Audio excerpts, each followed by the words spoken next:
Ayo, all my people. Ayo, all my people. Philly Frenzy's back. What is going on, everyone? This is Matt from the Philly Frenzy Podcast. I'm your host today. Like always, I'm here with my buddy Rob. What is going on, Rob? You know what, man? I'm just happy to be back. You know, we had to take a pretty long hiatus there, even after we had previously announced a possible comeback. That did not be able to happen.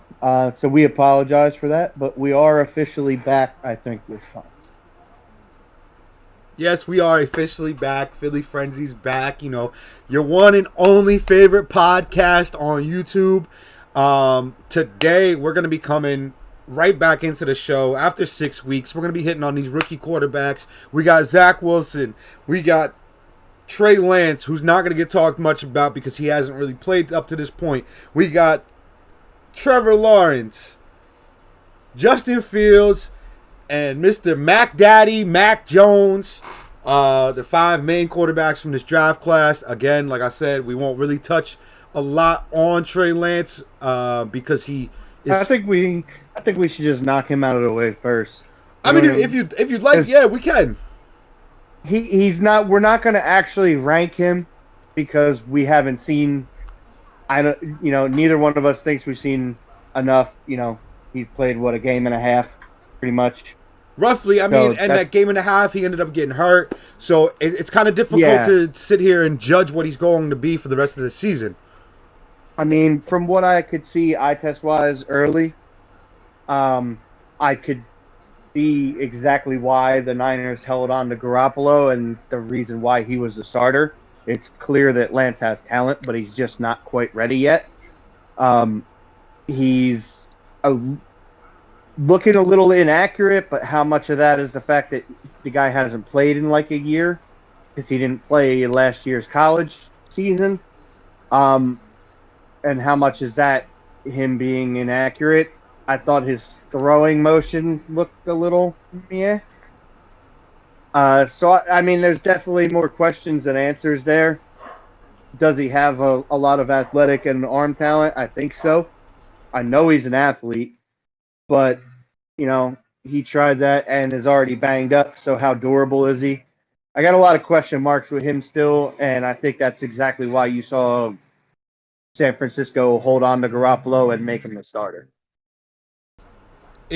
From what I've seen so far, I'm not going to hit exactly on what you hit because, you did hit on a lot of the things, the inaccuracy, him being mobile. Yeah, I mean, that San Francisco using him as a wildcat quarterback, kind of like Philadelphia did in the beginning of last year with Jalen Hurts. Yep. But the one thing that I'm going to point out that actually looked good with Trey Lance, I mean, there hasn't been much because there isn't much tape on him.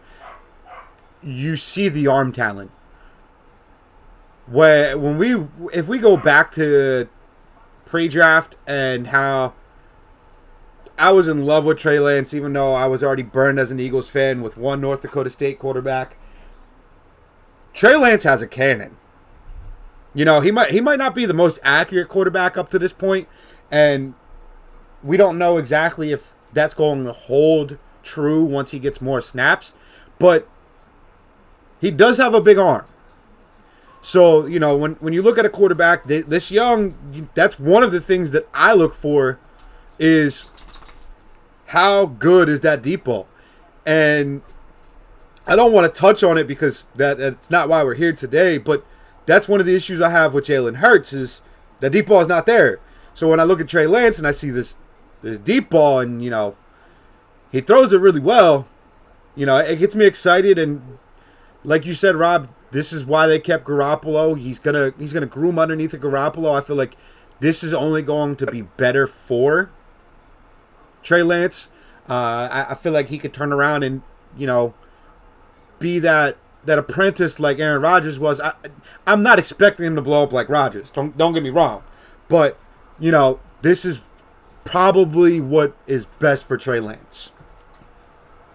It's 100% what's best for Trey Lance. If you look at all of 90% of the guys who have become like Hall of Fame quarterbacks, in the generations previous to these guys, Roethlisberger, Eli was one of the exceptions of guys that started right away, but a lot of them sat behind somebody for a few years. That's how it used to be. Never used to be that you were starting your rookie quarterbacks necessarily, unless you were absolutely desperate. So these guys are asked a lot, when they're drafted in the first round now. I think Trey Lance is in the best situation of any of the first round quarterbacks, being that he's got Jimmy G there for tutelage. He has one of the best young head coaches in football, and he's an offensive coach and a quarterback guru. Just ask Matt Ryan how he feels about him. And they have a ton of talent on that team already. This was a team that was just in the Super Bowl a few years ago, and it's pretty much the same exact team. So he is inheriting a very good situation. Pretty much all of the rest of these guys did not inherit a good situation, which is usually what happens to rookie quarterbacks. So, it's going to be not only on these quarterbacks, but their organizations got to do the right things to let them succeed.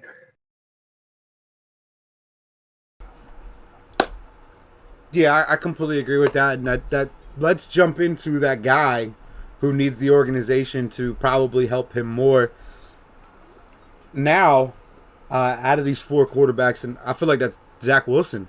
In my opinion, everyone knows how high I was on Zach. I was saying the second coming of Patrick Mahomes. If we were talking Patrick Mahomes of this season, then I may be right. But Patrick Mahomes over the last few years, Wilson, you lose Becton early on in the year, who's arguably your best offensive lineman. Corey Davis doesn't look like Tennessee Corey Davis, and the running back carousel of Michael Carter, and I don't even remember the other guy's name. Just isn't working, in my opinion. And you have Robert, how do you say his name? Saleh? Correct me if I'm wrong. All right, Robert Saleh, who's a defensive-minded coach. Oh, Bob Saleh. Who's a defensive-minded coach with less offensive talent around Zach Wilson. Now, I'm not saying Zach Wilson's going out there and balled out, and it's just him, or it's just his It's just his offensive weapons not catching the ball or not making enough plays after the catch. That's not the case with him. He's not proving that he should have been number one on my big board. Now, we are 5 weeks into Zach Wilson's career, so I'm not going to be real crazy and be like, oh, Zach Wilson's got to come down. He's not even on my top 5 rookies. But he's shown that as of today, if I was a team and I needed a quarterback for the next 10 years and I had to choose one of these 4 guys only, Zach Wilson would be my 4th choice on this list. Well, at least you've come back down to earth with the rest of us. Zach Wilson has not looked good. Now, I will say he does have some stuff working against him. He doesn't have great weapons. I think Corey Davis would be more effective if he was a little more accurate, which is one of my big knocks on him. He's looked inaccurate, but his biggest problem is his decision-making. He is not reading the field well at all. That's why he has 9 interceptions and only 4 touchdowns. Jalen Hurts. He has been atrocious at trying to read defensive coverage in the NFL, and he is too reckless with the ball. I didn't have him ranked as my lowest rookie coming out in the pre-draft. He was 3rd. But I did say at that time that was because I thought he had a high ceiling, but that his floor was Johnny Manziel. And right now, he looks like a slightly more athletic Johnny Manziel. That's how bad I think he looks right now. And I have to agree with you, and that might have been one of the reasons why I was so high on him. I love Johnny. I mean, everybody loved Johnny in college, but what he turned into was obviously, that game isn't going to work in the NFL. And if Zach Wilson doesn't mature and start protecting the football, he is going to be quickly out of being a starter in the NFL. Let's jump from Wilson. Let's go to the next guy. Eeny, meeny, miny, mo. Let's go with our number 5. Both of our number 5s in pre-draft. Justin Fields. I'm going to let you start with Justin, and then I'll follow up. So out of the 4 guys we're actually ranking, he would actually be next for me. He would be 3. I think Matt Nagy is an absolute stooge. That first week he was in as the starter and averaged like 1 yard a pass play.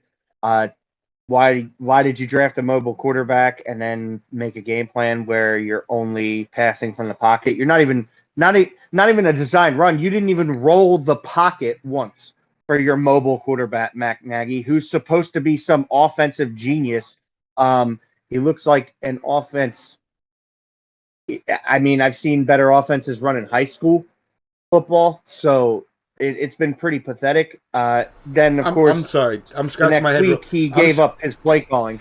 I'm scratching my head real quick. Did you say Sirianni or did you say Nagy?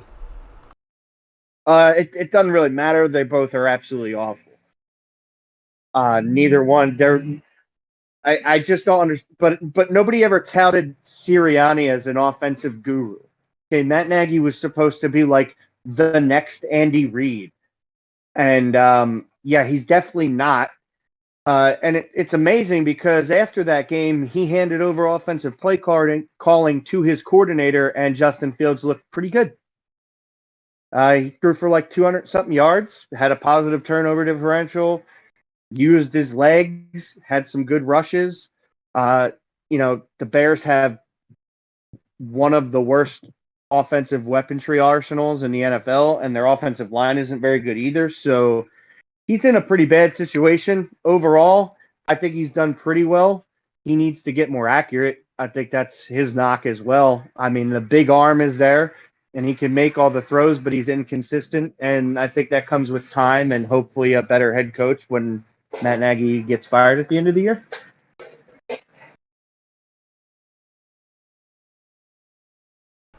With Fields, the big thing with Fields is you're seeing the jump between each game, and he's starting to look more like an NFL quarterback. And I said that I had him 5th. I don't expect him. I'll take quote for quote. I don't expect him to be in the league long unless he's a backup. But 6 games into his career now, I believe he's only started 4.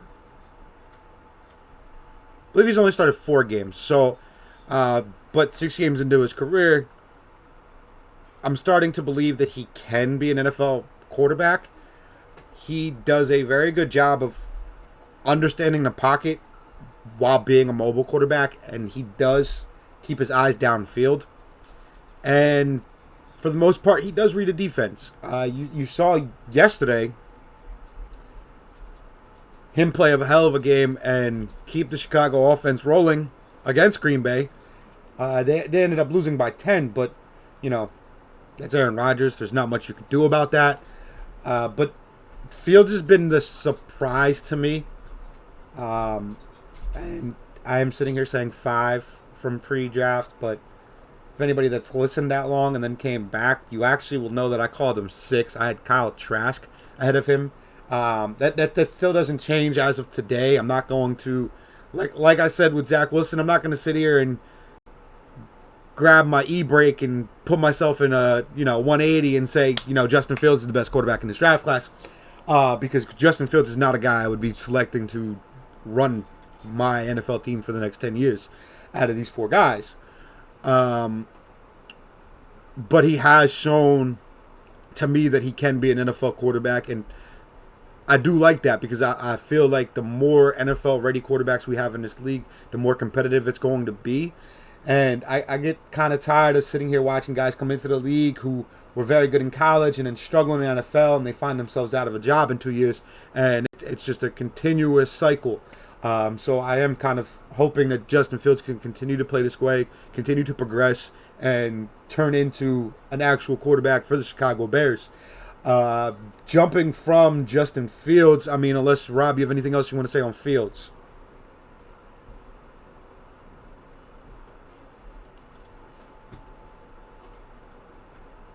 All right, I think Rob's good on the field. So what we'll do is we'll go to the next guy.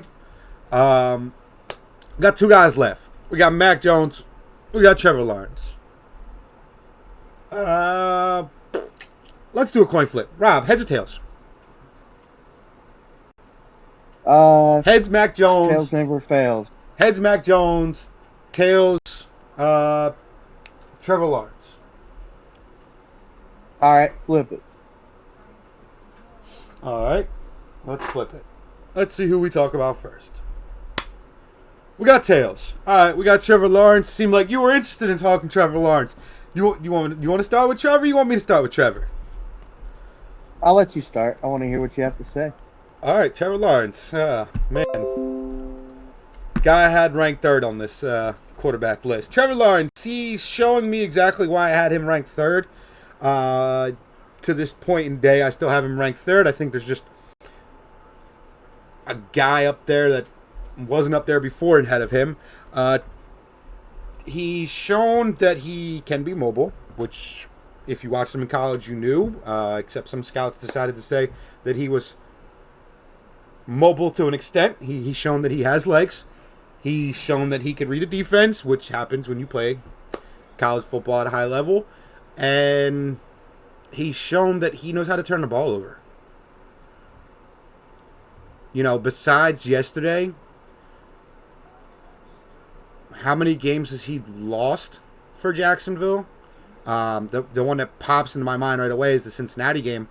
When that game should have been over and done with, you let Burrow back in the game and drove him down the field and got the game-winning field goal to beat you guys. And then yesterday, you did the opposite. You actually took care of the football. I mean, you played a terrible Miami Dolphins team, but you did what you were supposed to do. You know, win that game. You drove down the field and got the field goal as time expired. Trevor's shown me inexperience, which is weird to me because I thought that he would have been the most experienced, the most ready quarterback out of the five. And all I'm seeing is the little things that I saw when he was in college that I said this is why he's not the number one prospect going into this draft.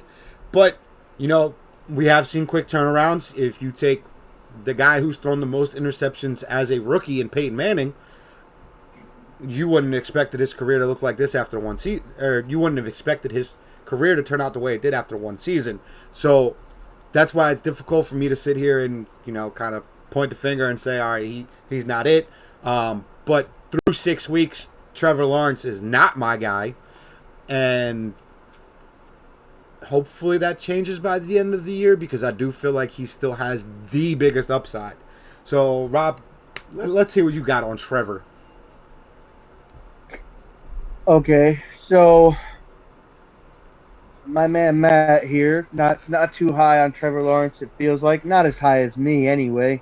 Was making a whole bunch of excuses for his boy Zach Wilson, but, you know, Trevor Lawrence has just as terrible of a situation, if not worse. I disagree. His offensive line is... His defense is meh. His weapons are terrible. His weapons, okay, out of these four quarterbacks, and his head coach is actively trying to lose his job. Yes, I get all of this. Let's not be coy about that. His head coach, the guy who's supposed to be mentoring him through his rookie year, is actively trying to sabotage his own team so he can be fired because he doesn't want to coach in the NFL anymore. And he made a bad decision, but he's too much of a wuss to just man up and say it and leave the team. Urban Meyer is a scumbag,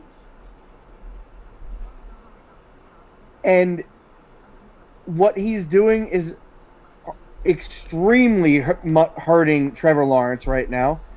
Trevor Lawrence has shown a ton of maturity. He has had some turnovers and some accuracy problems, but so has every other quarterback, and his weapons are terrible, so that's part of it too. I gotta jump in real quick And because besides Trey Lance, all right, Trevor Lawrence, out of these 4 quarterbacks, not including Trey Lance, Trevor Lawrence has the second best weapons out of these 4 guys. how so? Trevor Lawrence is the best running back out of these 4 teams. I mean, Montgomery, when he's not hurt, might be better than James Robinson. But Montgomery is way better. James Robinson. James Robinson had one good year, and he's having another good year. He's having a quiet, sneaky good year yet again. James Robinson, by the end of this season, people are going to have to start putting respect on his name because he is a damn good running back. He might be top 10 in the league. Okay, that's great. Who are his receivers? Laviska Shenault. Okay, enough said, sir. Enough said. Right there. All of these other guys have better guys to throw the ball to. He doesn't have a good tight end either. Well, if they would have kept Tebow, they wouldn't have had this issue. Oh, Jesus God. Let's not even go there. Let's not even go there. Urban might not be in trouble. Urban might not be in trouble if Tebow was here. Maybe he would have grabbed him by the collar. Here's my thing is none of these guys, like I said before when I was talking about Trey Lance, none of these guys inherited a great situation. Let's not get that twisted. I think all of these guys are in terrible situations right now. I don't think any of them have, other than obviously Mac Daddy, have the right head coach or organization. So, and none of them have good lines, and none of them have good weapons. So, you know, none of them are in a good situation to be, like, dominant. But I think all of them need to improve. But I think that kind of transitions into the last guy, which is Mac Daddy Jones of the New England Patriots, who we both had ranked 4th on our boards coming into the season, but I also believe we both said would look the best early. I know I did. No, you're correct. We both said that he was to the exception, I believe you were a little bit more on Trey Lance or Trevor Lawrence's side on this. I'm pretty sure we both said, though, that he was the most ready quarterback to come in and prove himself right away. I'm not really sure where you were with Lawrence. I don't remember if you said it was going to be him and Mac, like, neck and neck, ready to go right away, or if you said that Mac was going to have the upside. I probably did. I probably did, but that was me being dumb and not realizing how poor the Jacksonville organization is, and thinking they would actually maybe do something to help them. But that obviously isn't working out for them. I don't have any doubt that the Khan family thought Urban Meyer was going to work. And I think Urban Meyer thought he was going to work, but then quickly realized he didn't want to coach in the NFL. So I think that has a lot to do with everything. But I was definitely, I know I said that I thought Jones had the highest floor but the lowest ceiling. And that's why I had him at 4, because I said long term I thought the other guys had more talent. But he is so cerebral and has played on such big stages in college with Alabama that I knew he was ready to be, he was going to hit towards his ceiling early. So it's not a surprise to me that right now I think he's looked the best of everybody. But he also does have a pretty decent situation in New England. That defense has been good for him this year. The offense has been kind of underwhelming, but he hasn't looked terrible, and he's doing what they're asking him to do, which is to just not turn the ball over, and just, make some plays when they need him to. Mac Daddy could have a 6-0 team right now. Big Mac Daddy could be the new Tom fucking Brady, all right? Look, look, when I say this, Oh, slow your hold roll. hold on. Let me just bring this up real quick.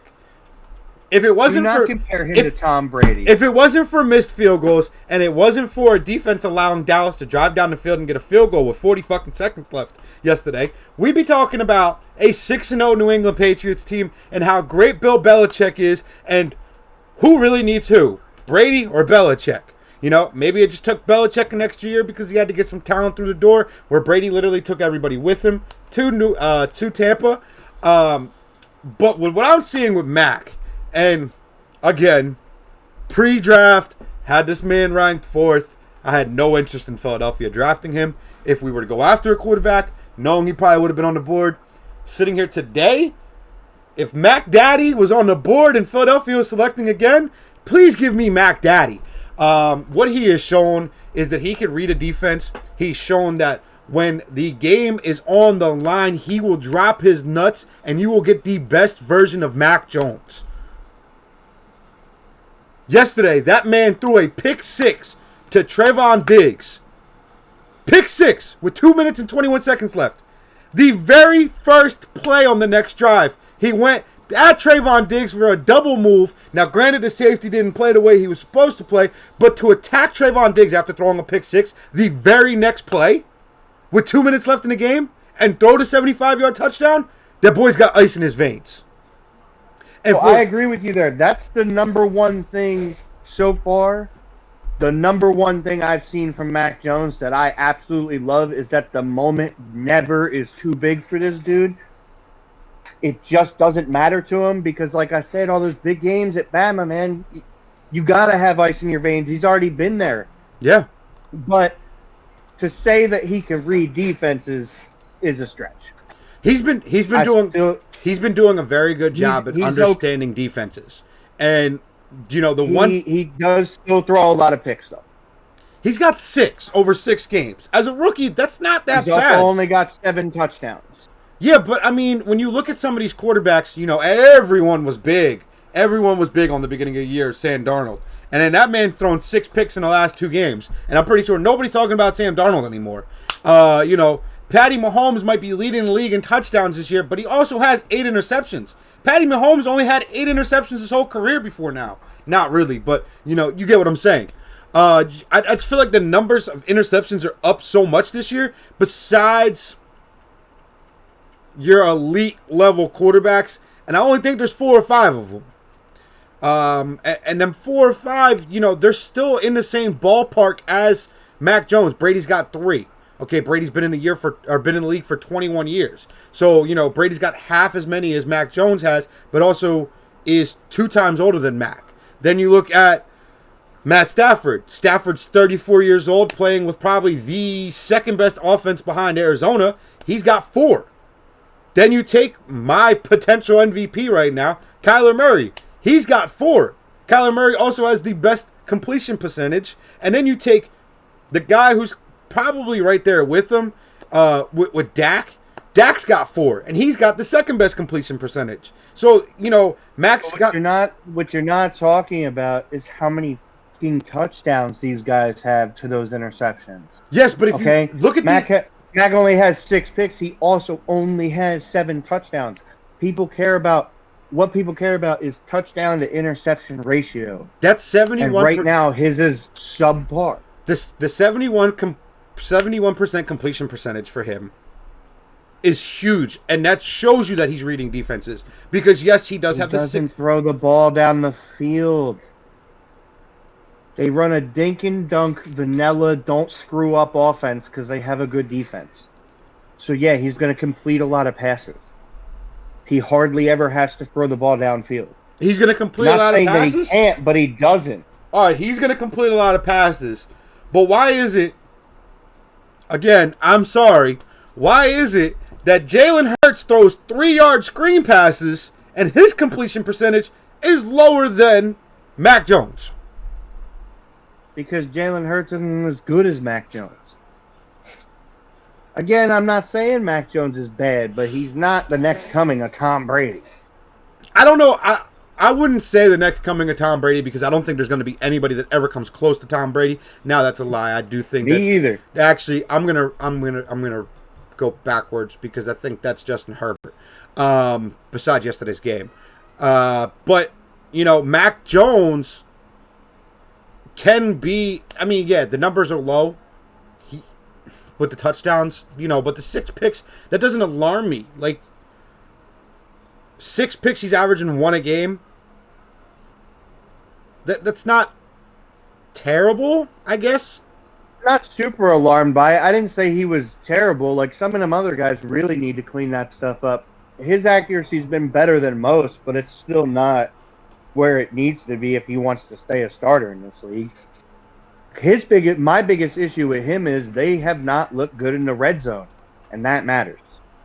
He's not making throws in the red zone. Besides the last 2 weeks, when McDaniels finally has gone to the Wildcat and has opened up the playbook and started running stuff, which I didn't say it was all on him. I just said whatever they were doing, the team as a whole did not look good in the red zone, and that does fall on the quarterback some too. You gotta make something happen. Like, that's something that we both know from watching the NFL. That's something that happens a lot with these rookie quarterbacks. They look good for 60 yards. Once you get them inside that red zone, a lot of them don't look good the rookie year. Inside the 20. Oh yeah, it's the hardest thing to ask a quarterback to do, but you also have to be able to do it if you're going to be, a high-level starter in this league. The high-level starters in this league succeed in the red zone.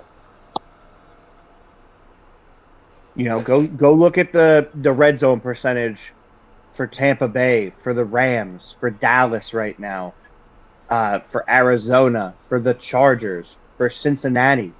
They're scoring in the red zone. Their quarterbacks are getting it done. For these guys to reach the potential that everybody thought they had coming out of college, they all got to start getting it together in the red zone. It's not just Mac. A lot of these guys are making, a lot of mistakes in the red zone, and that's detrimental to your team. I never in my life thought I'd get this fired up over talking about a New England Patriots quarterback. Matter of fact, I never thought in my life that I'd get this fired up talking about an Alabama quarterback in the NFL. But Mac has shown me a lot, and Mac is one of the guys that I've watched a lot of tape on, and to me, he's my number one guy. He's my quarterback that I'd be drafting if these were one of my 4 options over the next 10 years. Mac Jones would be my guy. That's 6 weeks into the career. I'm not going to go crazy and say, at the end of this season, Mac Jones is still going to be my guy. I got to wait and see. But if I was to update my pre-draft list, I do believe that Zach Wilson would be coming down. I don't want to move Trey Lance. I feel like Trey Lance would have to stay too, just because I don't know exactly what I'm getting from Trey Lance yet. Only after 1 start in 3 quarters, not even. Yep. So Trey, I feel like Trey would have to stay put just for now, and I feel like I'd be switching Mac up to 1, running Lance at 2, Trevor still at 3. I got Fields 4, and then I got Pretty Boy Wilson 5. Zach Wilson, after 6 weeks in the NFL, has gone from my number 1 prospect to now my 5th best prospect quarterback-wise. So are you saying this is just your list so you're just going off right now, but what I want to know is as of today, everything you've seen from these guys, not their stats, just their arm talent. Like, you've seen the throws that all of them can make. Yes. At this point. If you were getting a guy for the next 10 years, and you could pick any of them, you're picking Mac Jones. For the next 10 years, you're picking Mac Jones. Or does that change it? For the next 10 years. So you're not going off of, just how they're performing in the pros right now. Because, like we said, they also have very different Play situations styles and situations and play styles. But the next, you got to take this guy. You're the GM of your franchise. You're the GM of your Philadelphia Eagles. You know that this is you're picking a guy to be your franchise for the next, even we'll say 7 to 10 years. Who are you taking? Well, if I'm Howie Roseman, I'm getting on the phone right now. Where's my phone? And I'm making a little phone call to Bill Belichick and telling him I got 3 first-round draft picks in Jalen Hurts. Give me Mac Daddy. So you still take Mac Daddy Jones. Mac Daddy, because Mac Daddy, this is the conversation we had right before the draft. Who has the highest ceiling of these 5 quarterbacks? We both agreed that it's Mac Jones. Who's the most accurate out of these 5 quarterbacks? We both agreed it's Mac Jones. Who's the smartest of the 5 quarterbacks? We both agreed it's Mac Jones.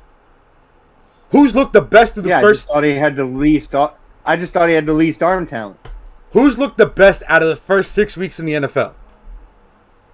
In my opinion, Mac Jones. So if I'm basing, if I'm basing everything up from college, the one thing I didn't say,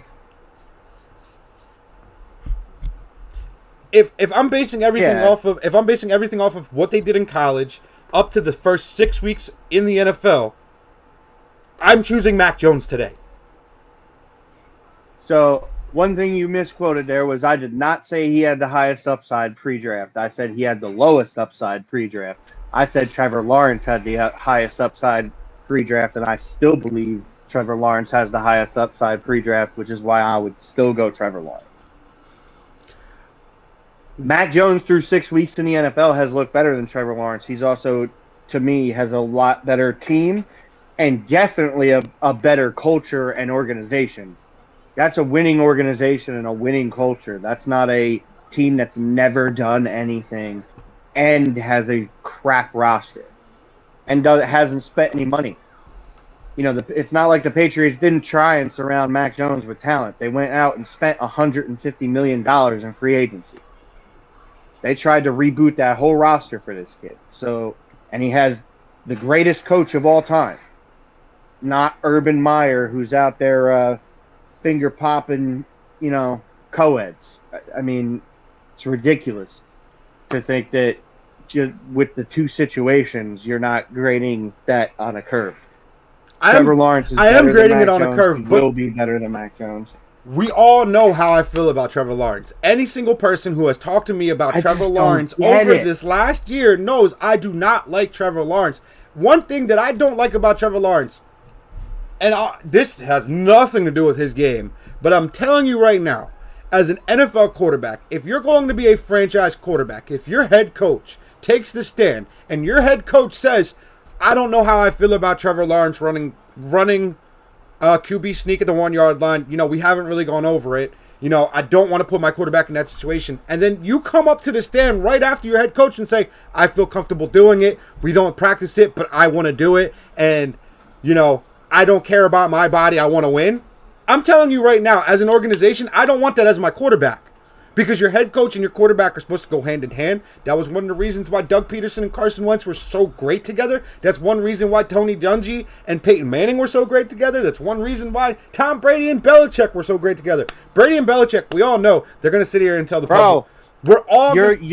You're putting Hall of Fame coaches against a dude who doesn't want to be there. Yes. So why would his quarterback want to be on the same side as him? His quarterback don't want him there anymore either. The whole team wants this dude out.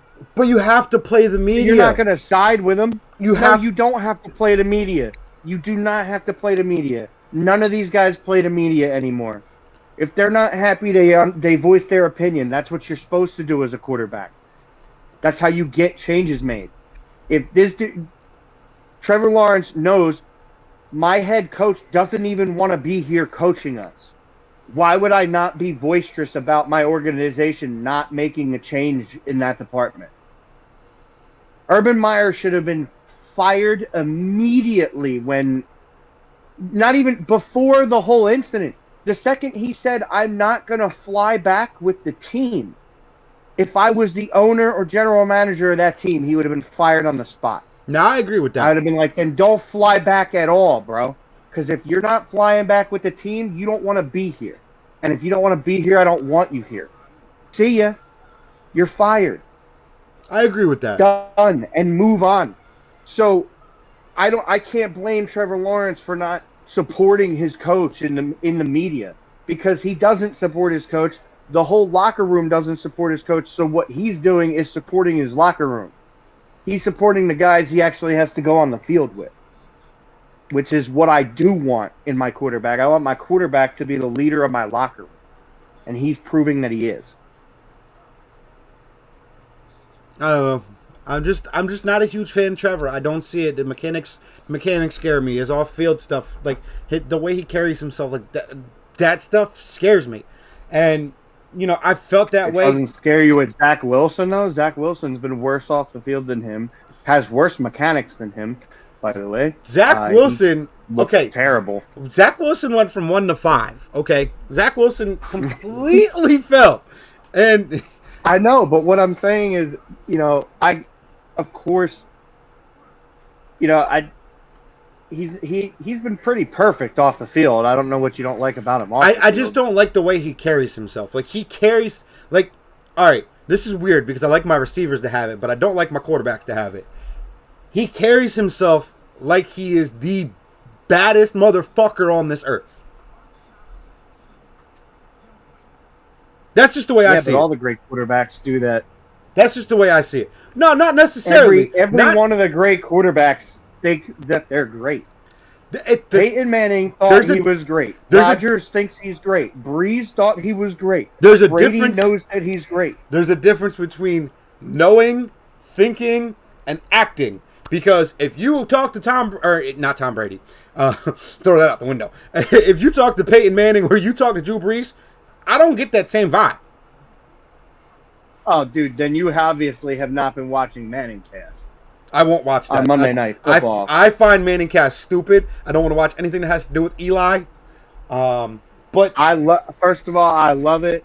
Peyton is awesome on there. But Peyton knows who Peyton is, bro, and he always has.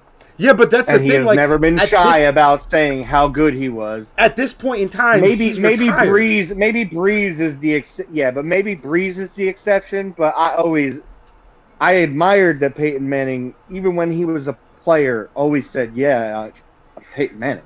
Like, hello, he demanded things from his organization. There's a difference between demanding things and quiet. Like, I understand it not being quiet and stuff and all that, but Peyton, when he stepped up to the podium, was not an ego. That's what I'm getting at. Peyton's also was not in the position put in it as horrible.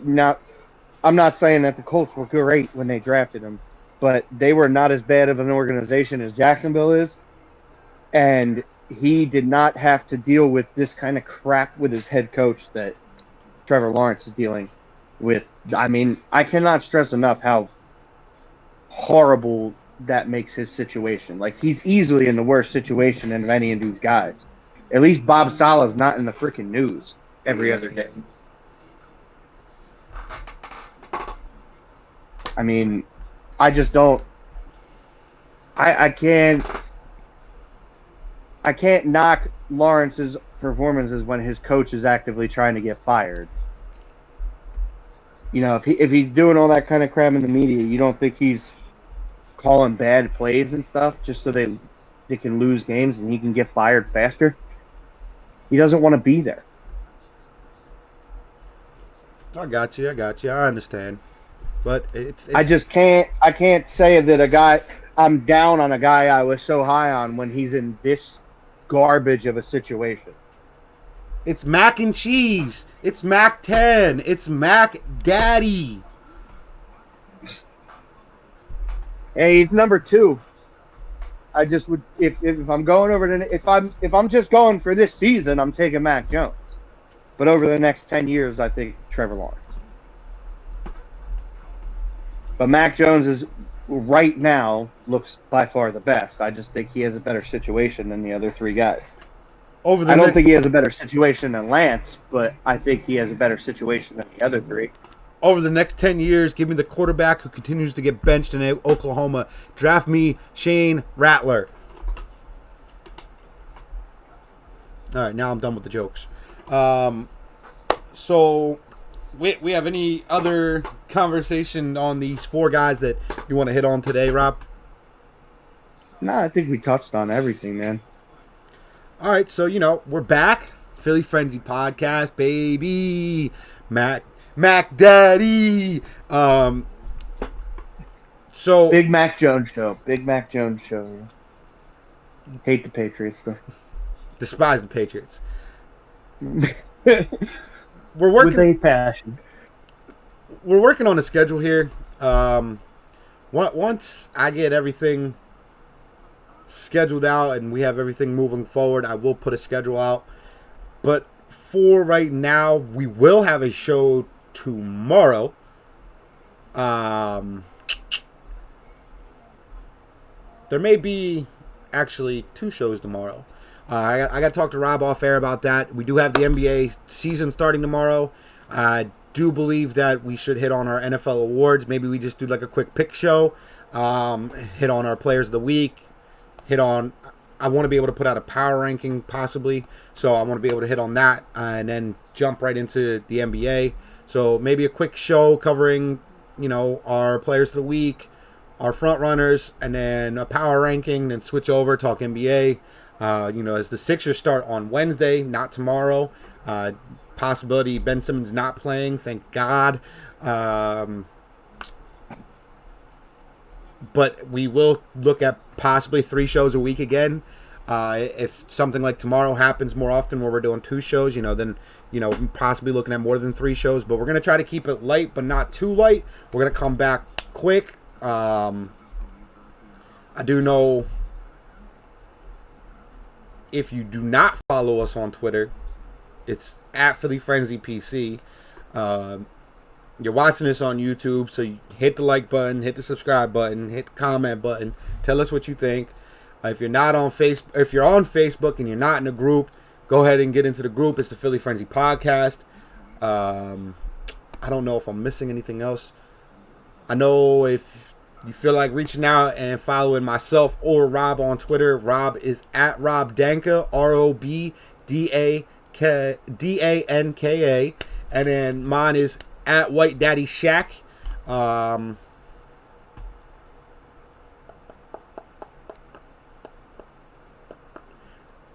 think that's it. I'm pretty sure I covered everything that I needed to cover.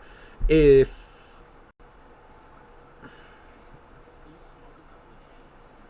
there anything else, Rob? Nah, I think that takes care of all of our housekeeping. So send us out there, Captain. All right, so, Philly Frenzy is out, but not gone forever. Deuces!